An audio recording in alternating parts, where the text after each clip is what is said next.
Hallelujah, hallelujah.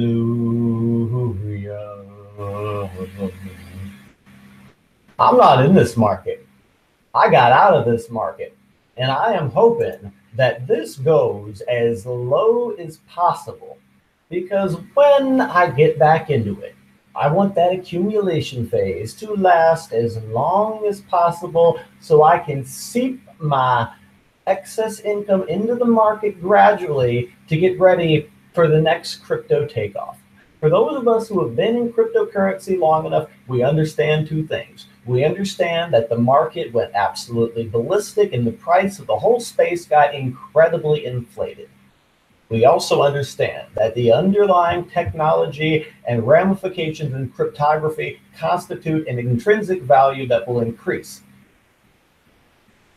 With all that in mind, let's hope that all of the short-term bears and people having panic attacks sell, sell, sell, get this price as low as possible. So us, the smart money, can get back into the space at the lowest possible price and accumulate just like the whales did. Let's take you over to the Bitstamp chart here. Bitstamp chart goes back a little further and will help put things in perspective. Okay, lots of lines here. I was playing around earlier. Okay, right now, looking back on this, the correction of 2014, we're like somewhere in this neighborhood. Okay, we're still inflated. There's still down to go, and we need to remember that there will be a point where the smart money whales get in. See this, 150 smart money whales got in. Smart money, smart money, smart money, lots of smart money. 150, so many people. I mean, I remember I knew about Bitcoin back here. I should be a millionaire. I played things wrong, I admit it, but I've learned my lessons. And right here, people were like, Bitcoin's dead, and then there you go. So my point is, with an emerging technology like this, there will be another phase. Let's just get this out of the way for you, but there will be another phase of accumulation. As scary as this looks.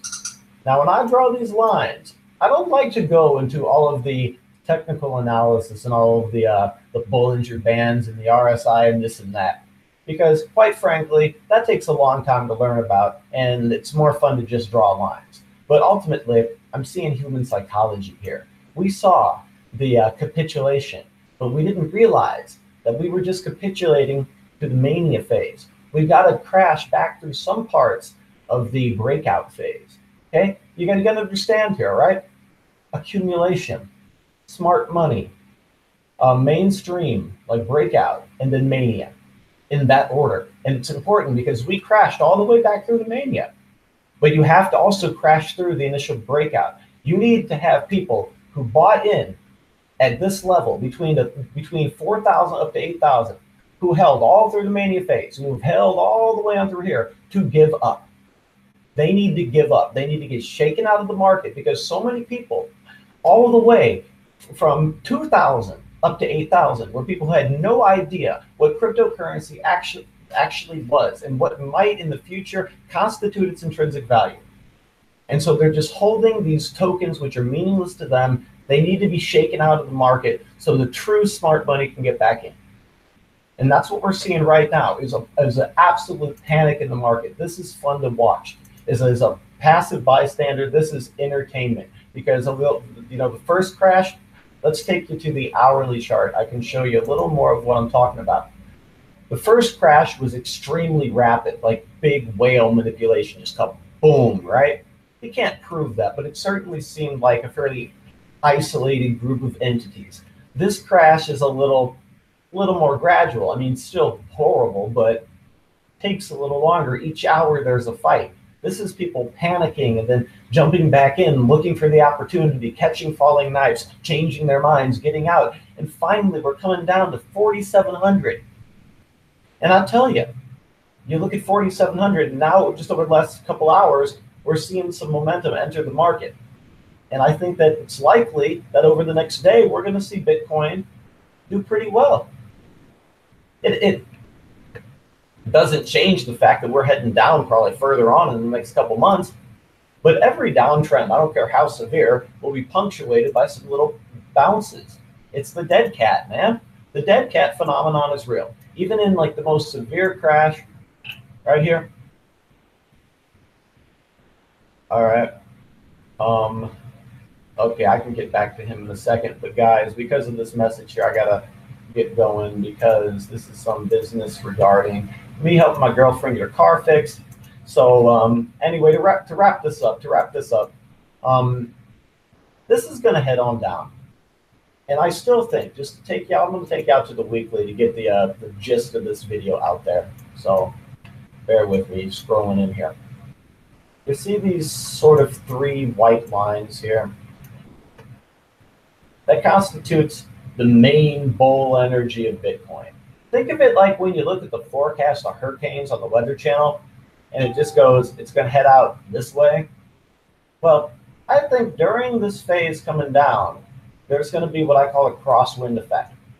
And so, yeah, we can see dips as far as even below 3,000. I really still do not think we're ever going to go back down to $1,000 in this space. I think that is just way too dramatic. But certainly coming down to 3,000, especially on an isolated candle. I'm not necessarily bottoming out there for the entirety of the accumulation phase that's coming, but needless. We're going to see the price definitely falling down, punctuated by just little upturns. It's got to correct through the breakout phase. And if you're in this for the long, long haul, if you really believe in cryptocurrency, hold on to it. You never know when this is going to end.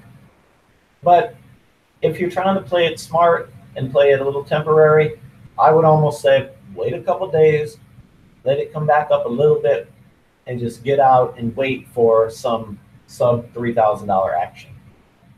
And you can always readjust depending on what happens as the price continues to move. But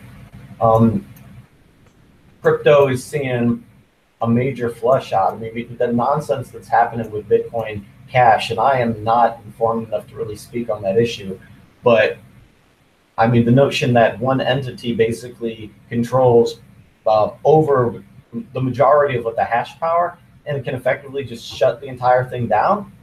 And it's called Bitcoin Cash. I mean, you know what? I got to rant for a second, okay? So Roger Ver is the biggest piece of shit in cryptocurrency.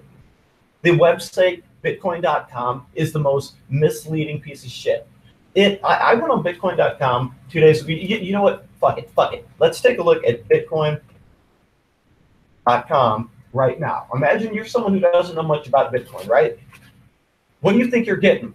Choose a wallet, Bitcoin.com, mining, okay? That says Bitcoin Cash Developer Tools, right? But Bitcoin, you're not going to realize that Bitcoin Cash is a completely different cryptocurrency. And Roger Ver wants to make this abstract virtue signaling argument about it being the true Bitcoin. He's a piece of shit. He is fooling people new to the space. And now the currency that he fooled so many people with is getting shut down, basically, and forking all over. And the residual effect in the space is absolutely ridiculous. Bitcoin Cash is a lot of the main fiat entry points is on Coinbase. Gemini was about to approve it. So I mean, the breakout money that was like, hey, let's diversify, right? Let's diversify across the fiat entry points. What did they buy? They bought, what is it? They bought Bitcoin, they bought Litecoin, they bought Ethereum. And guess what? It's awful. So this Bitcoin Cash is a joke. It's a joke, and it did a complete disservice to the space. It discredited the space in so many ways. And that's why we're seeing this crash being so severe. Thank Roger Ver. Roger Ver is probably shorting you Bitcoin right now. He's probably shorting you Bitcoin. He probably cashed out of his bullshit Bcash position months ago and has been shorting you Bitcoin so you can use it to loan a margin trade on Bitcoin Cash so we can short that back to you because the man is an animal. Now, I can't prove any of this. This is just a random guy ranting. But, hey, it's my opinion. It's my opinion. That's all. All right, I'm done. How do I turn this off? All right.